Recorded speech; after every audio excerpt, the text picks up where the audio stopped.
आओ मलकिन, अरे आवाज चला घुमा दे।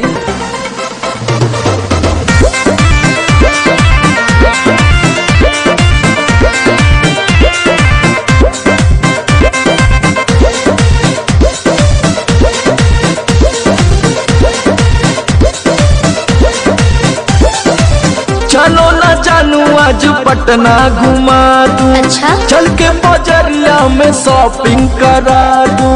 बाबू ना सुनो, क्या बात है? चलो ना जानू आज पटना घुमा दूं। चल के बजरिया में शॉपिंग करा दूं।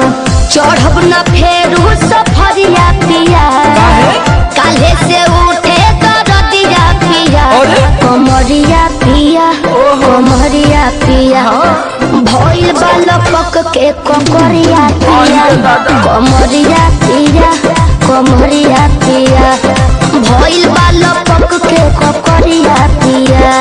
अरे तो बरियार फौजियत हो गई।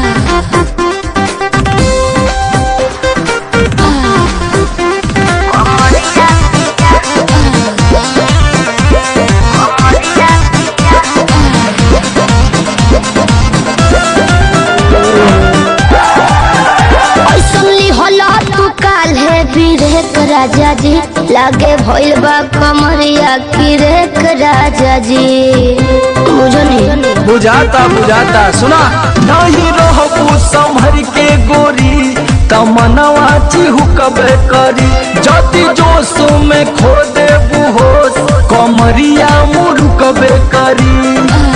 राते तू कइला बरदिया पिया, अच्छा?